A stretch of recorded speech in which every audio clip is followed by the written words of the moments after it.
2024 might become a special year for Apple because major AI upgrades are expected to get announced soon. It's Friday, January 12th, 2024, and this is episode 92 of Yay Space, the Tech Review. This is the place where you get the most important news from innovation, technology, and social media. I'm Tarek Madani Mamluk, and by my side, virtually, is Vincent Irmler. How are you today, Vincent, on this beautiful Friday? I think I'm lost. I think my connection cut out. I'm sorry. But I'm here and I'm happy to be here. Your connection cut out? Can you hear me? I heard you. I heard you until the point when after your name you said end. And I was like, yes, that's my time. That's me. And then I cut out. I'm very sorry. Probably he's naming me as his co-anchor. Thank you for having me, Tarek. I'm happy. How are you today? The last few episodes, I've never asked you. How are you? Yeah, I'm fine, even though I'm wearing the same clothes for 3 days now. Yeah, I mean, we're both locked in those rooms, obviously. Right. So this is what it is, guys. Everyone who's watching this currently, this is hardcore. This is hardcore we're doing here. Yeah. Right. And now that I'm saying it for everyone who's listening to us, they might wonder, what are they talking about? Why are they wearing the same clothes? We are wearing all new clothes for everyone who's on the audio. Yeah. All right, let's talk about Apple. Yes. And now, this. This is what you need to know. Apple is set to announce significant AI upgrades for iOS 18 and the iPhone at WWDC 2024. The enhancements include a more conversational Siri, auto-summarization in core apps, and AI features and development tools for code completion. The foundation is a large language model called Ajax, tested since early 2023 with a reported $1 billion annual investment in the AI project. Uncertainties remain about terminology, on-device versus cloud processing, and whether new AI features will be restricted to newer iPhone models. And in particular, this last point is something that we talked yesterday about, this week. Because if you think about, should I get a new iPhone?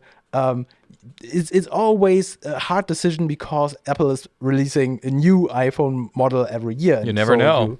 You basically always have to wait. But this time, the rumors are saying there might be a significant major hardware change in preparation of this AI support. So the next iPhone might be a leap. So you might want to wait. And this is, of course, just rumors. I don't know anything about that. It's just rumors. But people are thinking about these probable changes for AI technologies. I mean, Tarek, sorry, did I interrupt you? No, please go ahead. Yeah. No, I'm thinking that you have a good point here, and everybody who's in on those rumors, I think they have a really good point, because when you look at the few last years of upgrades, specifically on Watch and iPhone, you see that specifically, obviously, performance has always been a factor. I mean, also before that, obviously, performance significantly was a factor. But when you look at specific features like the pinch feature on Apple Watch 9, that, for example, is something that happens on device. And also, Siri happens on device. Not with a lot of things, just with things like timers, calculations, these kind of things she can do. But those things happen on device now. This came as a software update, and, well, I mean, it's not a very significant update because those things your iPhone should be able to handle by yourself. But it definitely is a huge question how Apple's going to do that, because obviously an LLM requires so much space, and therefore it's actually funny that this is the term, when I'm not completely mistaken, the terminology is spacing. So Apple will give your device access to the whole LLM, and then the device will know a lot of things about you, obviously, specifically when you have a long history of the Apple devices in your use, and then it's going to space out like areas where they believe the LLM could be very helpful for you because you're using it a lot of times. And obviously, this would require a huge upgrade in power. We see that Apple is able to do that. I mean, we see that the M chips are coming to the iPad every year, or last year there was no iPad announced. Funny, right? Fun fact, 2023, no iPads after all. But this also is another sign that they're working on something big, because apparently the iPad will get a significant update this year. And what could that be? Well, probably whatever chips. Yeah. So I think it's true. But everyone who wants to switch now, the iPhone 15 is a great phone. USB-C, spatial video and audio and photo. It's great. Yeah. But Taig might have a point. One thing that is very, very important always with Apple is privacy. And if you are using something like ChatGPT on your iPhone, everything that you enter into ChatGPT is communicated through the OpenAI cloud or wherever like the ChatGPT instance that you're using is running. So it is not bound on your phone, while things like your biometric identification when you unlock your phone, for example, this runs locally on your phone. And this is like a big thing for Apple, that it is not transmitted to the cloud or to any external provider. So right now, AI features that you are using on your iPhone, like natively, they are stored on device. And so it is true, this is a big, big hurdle that if Apple wants to run huge LLM processes or features, they want to have this on the phone. And there, the resources are very, very limited. And so this is probably what the engineers at Apple are working day and night to make sure that they will be able to run large language model processes on the phone. Because it would be very, very bad for Apple's publicity if they start utilizing like external services where private data or private input from you and your AI are then transmitted to the cloud. I mean, I'm happy that you're mentioning privacy, because also something else struck my mind when I read this the very first time, which is that obviously LLMs require a lot of learning and a lot of training. And so Apple will need to find a way, and I'm very curious to see if they're going to mention that in the WWDC or in a special event, or at least in a press release, the way they did that. Because on the one hand, as we all know, privacy is a big thing. But on the other hand, it needs data to train on. And up until this point, if you opt in for analytics data on your phone, I mean, they will transmit crashes, they will transmit specific apps that you're switching on and these kind of things. But obviously, everything that is private information is going to be cut out, or at least so much out of context that they can't really tell what this all was about. Apple is very specific about this. Now with LLMs, obviously context matters, phrasing matters, the way you pronounce something matters. A lot of things matter, specifically in the combination with Siri as a voice assistant. So it also needs to understand your voice and the way you're saying it.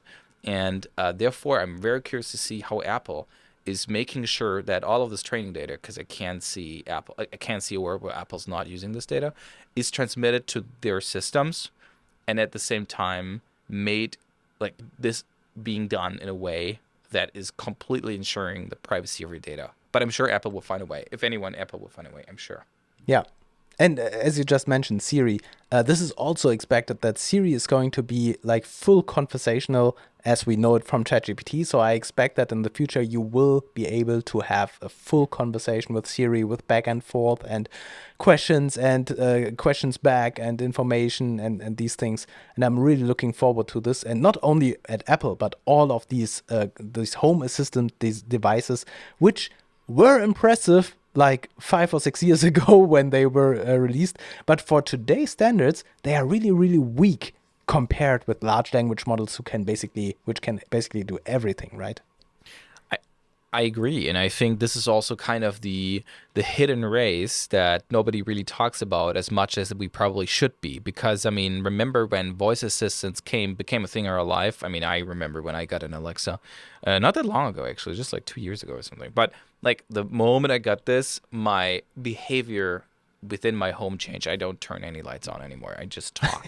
And yeah, honestly, and it's a lot of things. It's my radiator, it's that, it is humidifier and a lot of other things. If someone hacks me, I'm fucked. But let's be honest. Now imagine those becoming conversational, just as you're saying it. And I think this is a huge race. So I'm sure that Alexa is working on it. I mean, I'm sure because their whole business is based on it, so they kind of have to go there. I'm sure that Google wants it because they already are behind in the LLM race. And on the other hand, they are like they also are known to make currently the current best voice assistant. There's Amazon, there's Samsung with Bixby, which is based on Google, so they have a huge stakeholder, which is Samsung, not Amazon, sorry, Samsung, who also is very interested in Google Assistant becoming better because Bixby is just on top of Google Assistant. And then there's Siri, and I'm also sure that Microsoft won't take a loss there. I think they also would like to go in there just because they're on the core and the raw data of OpenAI. So I think this is a race that will become very interesting in 2024 because I'm sure that in the end we're going to see one very fast, could be Apple, could be someone else, very fast provider that will provide this amazing voice assistant that in the end we're all going to use. And maybe Apple has this small advantage of the phones, just like Google has them, but like even it doesn't. Google, you can change the voice assistant. You can change it to Bixby, you can change it to Alexa, whatever you want. And Amazon is not on iPhone. It's not the case. On every Apple device, you have Siri. So maybe this is what will make Siri great in the end. Who knows? Make Siri great again. Yeah, I mean, the underlining goes for make it great, please. Yeah, because it's not. It sucks. Well, yeah. All right. Thanks for listening to Yay Space. If this was valuable for you, don't forget to subscribe, because I read that 95%, or I think even more than 95% of our listeners are not subscribed. And this is super, super interesting, because with the subscription, you will always get like the latest updates, and we are sending out a lot of updates with the latest news out. So don't forget to subscribe. And this will also support this channel. And with this, stay awesome, and hear you tomorrow. Bye.